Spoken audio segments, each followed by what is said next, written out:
NCF national curriculum framework, राष्ट्रीय पाठचर्या की रूपरेखा 2005।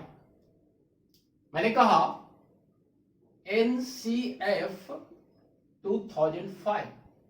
तो आज मैं आपको बताऊं कि हमारा national curriculum framework, full form देख लीजिए, बहुत इंपॉर्टेंट है ये, नेशनल करिकुलम फ्रेमवर्क, राष्ट्रीय पाठचर्या की रूपरेखा, राष्ट्रीय पाठचर्या की रूपरेखा। यहां पे समझने वाली बात क्या है कि हमारा नेशनल करिकुलम फ्रेमवर्क, इसके पहले बहुत ध्यान देने वाली बात है, इसके पहले पब्लिश हुआ 2000 में, इसके पहले 1988 में, और इसके पहले 1975 में। तो अब अगर आपसे पूछा जाए कि नेशनल करिकुलम फ्रेमवर्क का डॉक्यूमेंट्स कितनी बार पब्लिश हुआ, 1 2 3 4 टाइम्स पब्लिश हुआ। यहां पे जो बहुत सवाल ज्यादा आता है कि नेशनल करिकुलम फ्रेमवर्क ये पब्लिश, प्रकाशित कौन करता है, तो ये भी बहुत आसान है, NCERT, national council of educational research and training. तो राष्ट्रीय पाठचर्या की रूपरेखा को प्रकाशित कौन करता है, एनसीईआरटी। तो हम जो बात कहने जा रहे हैं ये बहुत ही इंपॉर्टेंट है आपका एग्जामिनेशन के लिए।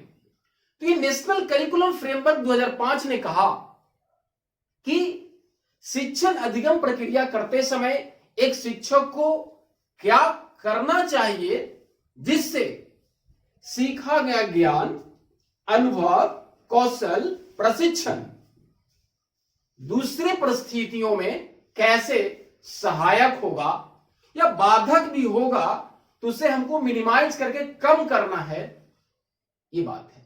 तो सबसे पहली बात एनसीएफ 2005 ने कहा, to shift joyful learning from rote method, कि रटंत को आनंददायक बनाना है। दूसरी इन्होंने कहा, एनसीएफ ने कहा, connecting knowledge to life outside the, कि एनसीएफ 2005 ने पहली बात क्या कहा कि रटंत विधि को जो प्राचीन समय से चलता आ रहा है वो कम करना है, अर्थात आनंददायक बनाना है। दूसरी मैंने कहा कि connecting knowledge to life outside the classroom, कि जो ज्ञान हम सीखें या सिखाएं वो विद्यालय से बाहरी जीवन से जोड़ा जाए, ये बहुत महत्वपूर्ण है।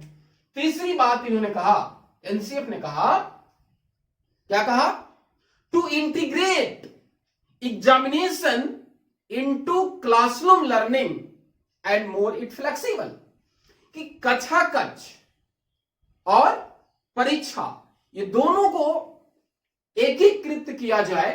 कहने का तात्पर्य कि जो हम क्लासरूम में पढ़े वो हमारा एग्जामिनेशन में हेल्पफुल हो और इस प्रकार से मदद पूर्ण हो कि हमारा वो लचीलापन हो। लचीला का फ्लेक्सिबिलिटी मीन्स वेरिएशन, विभिन्न प्रकार के तकनीकों के द्वारा, जैसे रिटन टेस्ट, मौखिक, डिस्कशन, डिबेट। तो अब हम चौथी बात करेंगे कि एनसीएफ ने क्या कहा, क्या कहा, टू एनरिचिंग द करिकुलम, ध्यान से सुनिएगा, listen carefully, to enriching the curriculum so that it goes beyond outside the text book. चौथी बात कहा कि पाठचर्या को इतना संपन्न बनाना है कि किताब, पाठ पुस्तक से बाहर निकल सके, किताबी कीड़ा नहीं बन सके। पांचवा, तो यहां पे सवाल है कि एनसीएफ 5 है, तो अभी तक ये 5 प्रिंसिपल्स जो हम बता रहे हैं वो बहुत इंपॉर्टेंट है। तो पांचवा क्या है, तो ध्यान से समझिए, कहा गया nurturing, listen, nurturing overriding identity, once more, nurturing overriding identity of democratic polity of the country. Once again, कहने का तात्पर्य क्या है कि इस प्रकार से ऐसी पहचान बनाना है, या हम कहें ऐसी पहचान को पोषित करना है जो ये प्रजातांत्रिक राजनीति में राष्ट्रीय चिंता किया जाए, राष्ट्र के बारे में सोचा जाए। तो मैंने कहा nurturing overriding identity formed by caring concern of the democratic polity of country. तो अब मैंने आपको ये 5 बात जो बताया एनसीएफ, तो इसके आधार पे हम कहने वाले यही हैं कि अर्जित ज्ञान, अनुभव और प्रशिक्षण, अगर इस सिद्धांत को हम पालन करेंगे तो हमारा सीखा हुआ ज्ञान, कौशल, अनुभव और प्रशिक्षण एक से दूसरे परिस्थितियों में लाभकारी होगा। यहां पे मैंने I have already discussed transfer of learning, अधिगम का अंतरण। तो मैंने बताया आपको, तो मैंने उसमें भी कहा है कि transfer of learning is a process. It is a extension of ideas into new field. अधिगम का अंतरण क्या है? जो हम सीखते हैं वो नई फील्ड में, नए क्षेत्रों में उसका हस्तांतरण करते हैं। ठीक है। फिर मैंने कहा है कि ट्रांसफर ऑफ लर्निंग में be defined, it is the extending and applying of behaviour, कि व्यवहारों को आगे बढ़ाना और प्रयोग में लाना। तो ये अधिगम का स्थानांतरण जो मैंने आपको बताया, तो बात यह है कि एक शिक्षक अधिगम को हस्तांतरित करने में कौन कौन सारा सिद्धांत को, थियरीज को पालन करेगा। तो आज हम लोग पढ़ेंगे, क्या पढ़ेंगे, तो देख लीजिए, theories of transfer of learning. क्या मैंने कहा? सॉरी, मैंने कहा कि आज जो हम लोग पढ़ने वाले हैं theories of transfer of learning. आज जो हम लोग पढ़ने वाले हैं अधिगम के अंतरण के सिद्धांत, theories of transfer of learning. तब ये जो हमारा theories of transfer of learning है, ध्यान दीजिए, theories of transfer of learning, ये जो हमारा है अधिगम के हस्तांतरण का थियरीज पढ़ना है। तो सबसे पहली बात ये ट्रांसफर ऑफ लर्निंग है, ट्रांसफर ऑफ लर्निंग। तो T4 पहले चले कि होता क्या है, रटना नहीं है। जैसे ट्रांसफर ऑफ लर्निंग टी से हम चलते हैं, तो पहला जो हमारा है थियरीज ऑफ, ध्यान दीजिए, of transposition, theory of transposition. रटना भी नहीं है, मैंने already told you there are many types of learning theories, behavioristic and one more cognitive theory. Cognitive theory में मैंने कहा है आपको कि लर्निंग अकर्स फ्रॉम सडन, अधिगम अचानक होता है। विच साइकोलॉजी? Gestalt psychology.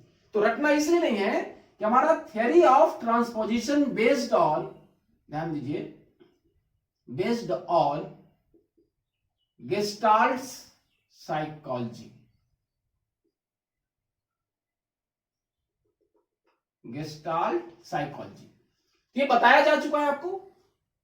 ये गेस्टाल्ट एक जर्मन वर्ड है जिसका अर्थ होता है पूर्णता। तो यहां पे कहा गया ट्रांसपोजिशन में कि अधिगम जो हमारा होगा, लर्निंग इज शडिंग, या कह सकते हैं इनसाइट के द्वारा, सूझबूझ, सूझबूझ के द्वारा।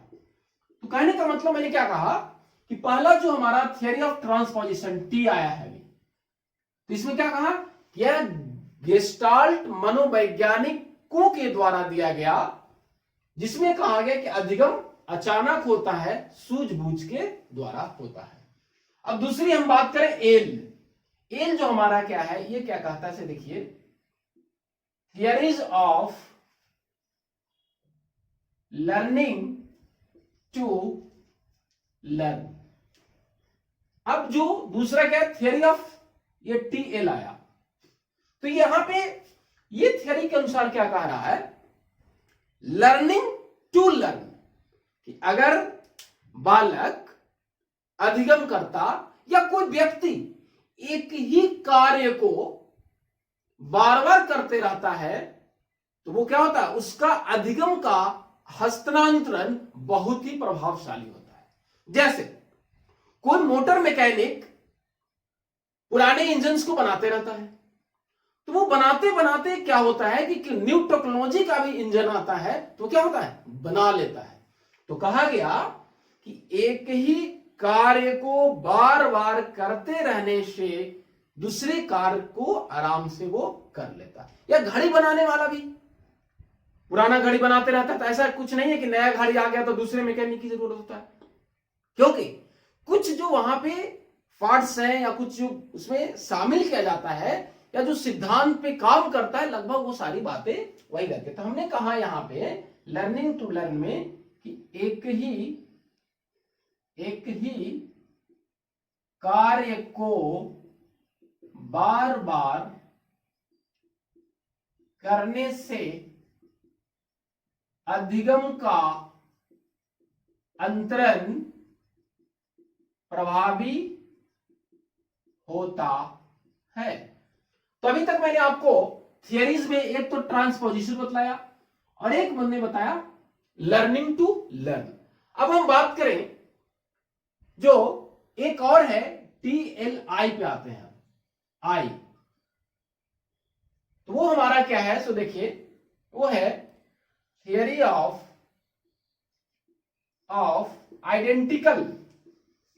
आइडेंटिकल एलिमेंट्स या कंपोनेंट भी प्रयोग में लाया जाता है, ठीक है, तत्व या घटक। तो आप समझिए, इसमें थियरी ऑफ आइडेंटिकल एलिमेंट्स मतलब समान तत्वों को, एक ही गुण की बात कर रहा है। तो ये कोई नया थियरी नहीं निकल के आया है। मैंने आपको कहा है कि लर्निंग के क्षेत्र में सबसे बड़ा नाम आता है E.L. थॉर्नडाइक का। किसका नाम आता है? E.L. थॉर्नडाइक का।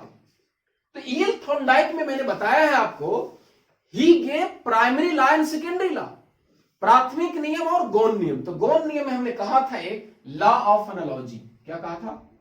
लॉ ऑफ एनालॉजी, सादृश्यता का नियम। तो उसी का ये परिमार्जित रूप है। तो आइडेंटिकल एलिमेंट में क्या कहा गया कि अगर आप अधिगम करता या व्यक्ति कोई एक विधि से सीखता है, स्टार्ट्स फ्रॉम वन मेथड, क्या कहा मैंने? Starts from one method then learn another method.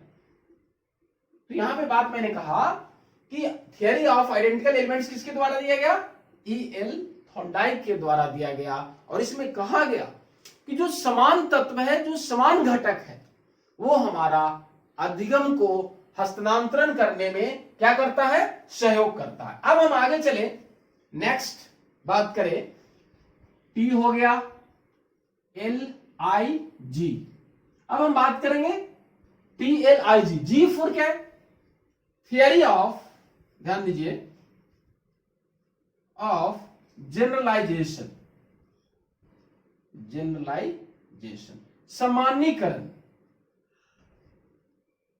अब इस सामान्यीकरण तो सबसे पहले जान लें दिया किसके द्वारा दिया गया है? C. जुड के द्वारा दिया गया है। तो जैसा कि देख रहे हैं, सामान्यीकरण नाम ही है, तो कहा गया यहां भी एक कार्य को जब हम करते हैं या सीख लेते हैं, तो दूसरा कार्य को जब करते हैं तो कुछ बातें कॉमन होती है। चाहे वह 4 व्हीलर चलाए, तो 4 व्हीलर में आप चला रहे हैं हुंडई की गाड़ी, तो मारुति सुजुकी की अगर आप चला रहे हैं तो क्या होगा, वहां पे कुछ कॉमन सी बातें होती है। या अभी हाई टेक्नोलॉजी की भी अगर 4 व्हीलर आ रही है तो उसमें क्या होगा, कुछ सिद्धांत जैसे कॉमन होती है। तो यहां पे कहा गया सामान्यीकरण में क्या हुआ, ध्यान दीजिए कि अधिगम का हस्तांतरण जो अधिगम करता है जनरलाइजेशन में, तो अधिगम करता अपने अनुभवों और प्रशिक्षण के आधार पे नए सिद्धांत का निर्माण करता है। मैंने कहा अधिगम करता अपने अनुभवों के आधार पर नए सिद्धांत नियम का पालन, नए नियम का निर्माण करता है, तो मैंने कहा अभी हम लोग देखें कि अधिगम का हस्तांतरण के 4 नियम, एक transposition, learning to learn, identical, और अभी हमने कहा चौथा सामान्यीकरण का सिद्धांत। अधिगम के हस्तांतरण के सिद्धांत को हमने देखा, इसमें हमने बताया आपको पहला ट्रांसपोजिशन, उसके बाद मैंने बताया आइडेंटिकल एलिमेंट्स बतलाया, उसके बाद हमने फिर जनरलाइजेशन बताया, और फिर एक ट्रांसपोजिशन, आइडेंटिकल, जनरलाइजेशन, एक और बताया। तो मतलब अधिगम का हस्तांतरण एक शिक्षक को शिक्षण अधिगम प्रक्रिया करते समय ये सहायता प्रदान करता है कि हम कैसे अधिगम का हस्तांतरण करें। तो जो एक और जो आ रही है सबसे इंपॉर्टेंट, वो है, ध्यान दीजिए, थियरी ऑफ मेंटल डिसिप्लिन,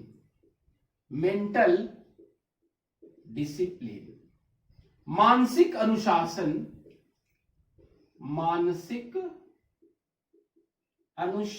का सिद्धांत।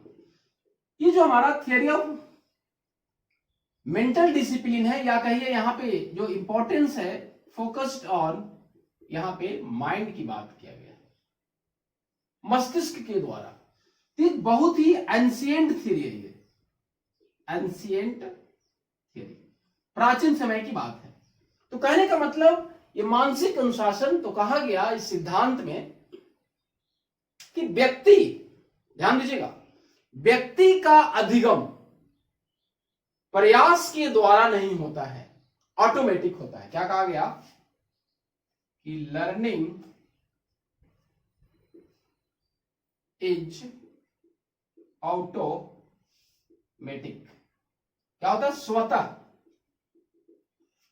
प्रयास से ना होकर क्या होता है, स्वतः होता है। और ये theory of mental discipline is a philosophical in nature, ये दार्शनिक प्रकृति में क्या होता है, क्या है, दार्शनिक पे होता है। तो कहा गया कि मस्तिष्क में जितनी रीजनिंग होगी, या आप रीजनिंग करेंगे, तर्क करेंगे, प्रॉब्लम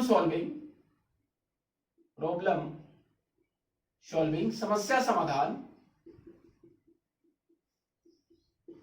तो आपका मस्तिष्क उतना ही विचारों का रिफ्लेक्शन होगा, विचारें मन में आएगी, और आपका अधिगम का हस्तांतरण उतना ही क्या होगा कि प्रभावशाली होगा।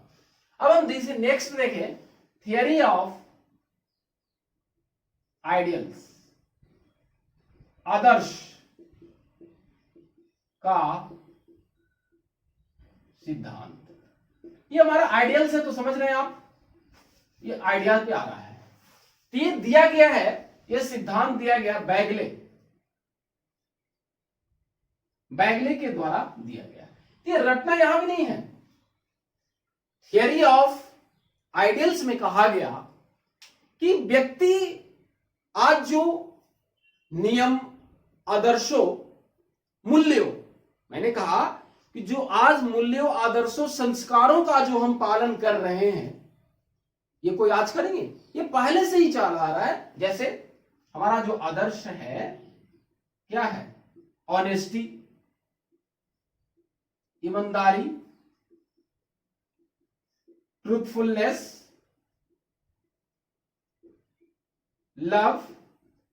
कहने का मतलब कि आदर्श जो सिद्धांत कहा कि अधिगमकर्ता या व्यक्ति पहले से जो हमारा अर्जित ज्ञान के रूप में मूल्य है, आदर्श है, अगर हम एक बार सीख लेते हैं, जैसे बड़ों को आदर करना है, तो निश्चित है कि हमसे 2 साल का बड़ा हो या 10 साल का बड़ा हो या 20 साल का बड़ा हो, सबको हमको क्या करना है, आदर ही करना है, प्रणाम करना है। तो कहने का मतलब हुआ कि अधिगम के हस्तांतरण में हमारा यह भी सिद्धांत बहुत प्रभावी है।